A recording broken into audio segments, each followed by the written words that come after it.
Hello and welcome. Today we're diving into one of the most important cybersecurity stories that will shape this upcoming decade, Anthropic's disclosure of the first publicly reported AI-orchestrated cyber espionage campaign. Anthropic revealed that a state-sponsored actor manipulated their Claude Code tool into launching infiltration attempts across nearly 30 global targets, sending thousands of requests per second and doing so by splitting malicious intent into short prompts that bypassed guardrails. To be clear, this was autonomous AI running a cyber kill chain end to end. Today we're joined by Rampart AI's CEO, Lee Krause. At Rampart AI, Lee leads a team building real-time behavioral monitoring, runtime guardrails, and an advanced cyber range that emulates AI-driven attacks, including the exact class of attacks uncovered in the Anthropic report. Lee, thank you for joining. Glad to be here. So let's talk about speed and autonomy. Why is this class of agentic attacks so different from traditional human-led cyber operations? So I think there's a couple things here to dissect. I think the first one is that they were able to pull it all together as an agentic workflow. So they were doing all the stages kind of one after the other and improvising as they went along. So if they found a potential vulnerability, they worked to develop a way to exploit that vulnerability and continue to do it in real time. So it's just the speed and autonomy of this attack that makes it so devastating. The adversary didn't just use AI, they weaponized the agentic workflows, role manipulation, chain reasoning loops, and task decomposition. What becomes possible now for attackers that wasn't possible even a year ago? So I think we just need to kind of look at the kill chain a little bit. And I think something to look at is ransomware. So in ransomware, we started out with smart hackers being able to develop ransomware and then continuing to exploit many people. Ultimately, they got to the point where they weaponized it. It was ransomware as a service so that any criminal or whatever that wanted to take advantage of the ransomware could use ransomware as a service to enact it. So you didn't need to be an expert anymore. What's happening with the agentic workflows is twofold. One, we're using AI itself to elevate every cyber criminal to be significantly better. Two, we're able to do it at machine speed. And now we've created it in a form that it can become repeatable.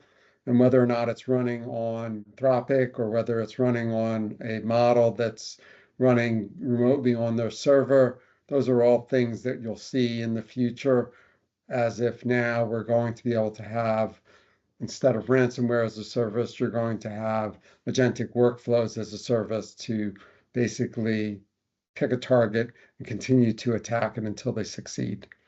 One of Rampart AI's big differentiators is acting as a runtime guardian through behavior-based operational integrity monitoring.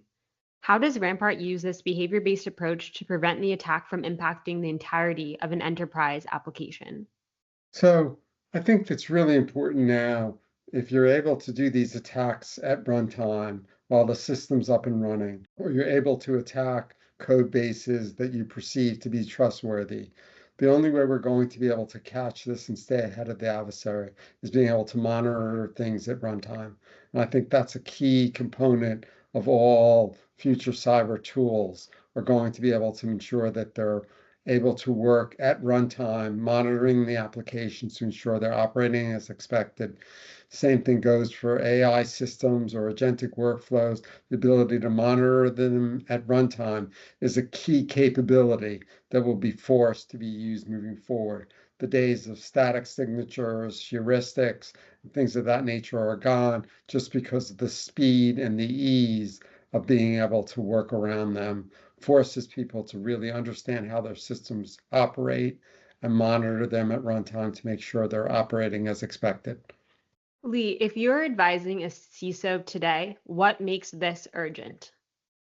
I think for what makes this urgent really is that the ability to use a technique like this, they can basically get into your systems, move laterally, and do a very prolonged, persistent attack on your system. And so because of that, you need to be able to prevent that from happening at many levels. You have to be able to prevent it from allowing this criminal gang to do reconnaissance against your network.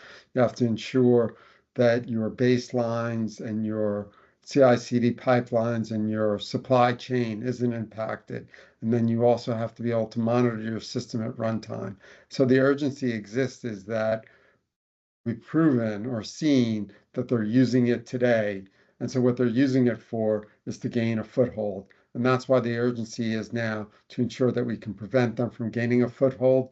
And if they have gained a foothold, ensure that we can identify it and remove it. So, given this advice, what advice do you have for teams who are building AI systems right now? I think that in advice for building AI system is that I don't think there's one solution that's going to solve all your problems. And I think shifting left isn't the answer, although it's important to build the best possible system that you can from a security standpoint. But you need to understand security from the beginning, and you need to ensure that you can monitor your system during its life. And I think that really, my advice to people is operational testing is key. I think of your deployment as being not one and done, but a continual evolution. So you need to ensure you're building systems that are going to continually evolve because the adversary is going to continually evolve. And so I think it's just from a standpoint of don't look at it as you can solve the problem in how we develop code. It's really the whole life cycle of code and the supply chain that needs to be taken into account, that we're monitoring the system over the life of it and ensuring that it's always operating as expected. It's just a kind of a change in mindset to realize that you can't trust a system is going to operate as expected all the time. You need to prove it every day that it's working as expected by monitoring it and ensuring that you're not being taken advantage of or deceived. Can you explain more about the research your team is doing into emerging AI threats? So emerging threats, I think this Anthropic example is just a kind of a watershed moment from a standpoint of it's going to change things, everything from this point on. And I think that when we look at emerging threats, we kind of went at it and built a cyber range that we emulated a number of threats, anything from supply chain attacks, anything to being able to modify code while it's running, just crazy stuff that we thought people would be able to eventually do. And right now we're seeing they're capable of doing it. That's one reason we're very confident that Rampart's ready to take on the emerging threat because we've been playing with it or emulating it for years in our cyber range, ensuring Rampart's able to handle those cases. How would you suggest organizations to get started protecting against the emerging AI threat? So I think this is a great question. Again, I want to reiterate, there's no one simple answer, do A and everything's going to be great. But I would say for people that want to move forward quickly, I think there's three things that they can do that will ultimately allow them to have better security. The first one is proving and preventing reconnaissance on their networks. What I mean by that is using things like a threat hunter, an agentic threat hunter approach that we've developed that allows us to ensure the adversary is not capable of doing reconnaissance on your network. It also work with a company that has threat intel so that you can take advantage of what others are experiencing and take action on them immediately. So it's the speed at which you can take action on threats that are occurring on your network and threats that are occurring on other people's network and prevent the adversary from ever gaining a foothold on your system. And that could also be using advanced firewalls, next generation firewalls that are preventing the reconnaissance. So I think the first thing that you need to do is prevent reconnaissance. I think the second thing that you need to do is ensure that whenever you deploy things on your network, that they're operationally tested completely so that you understand how your system's supposed to work. And finally, I think you need to be able to have a real-time or behavior-based monitoring that's going to be able to protect your system. So when things go off the rails, it's able to identify it and prevent a cascading event from occurring. And I think those are the key things that people should immediately start doing as they secure their systems. Perfect. And is there anything else that you'd be remiss if we didn't touch on or talk about?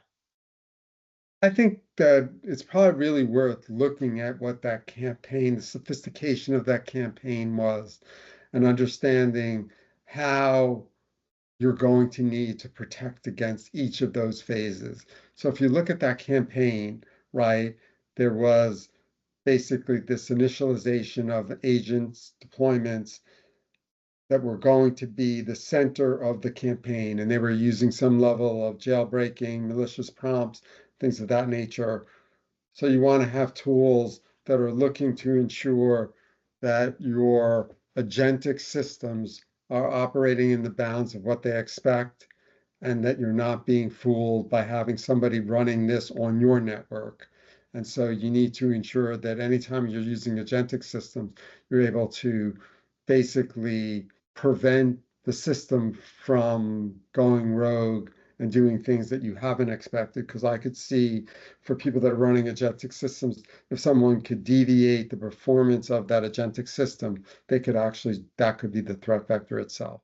Lee, thank you so much for joining and sharing your expertise. It was a pleasure to be here. I hope it was helpful for others. For our listeners, thanks for joining as well. You can learn more about all of Rampart AI's solutions. You can go on www.rampart-ai.com.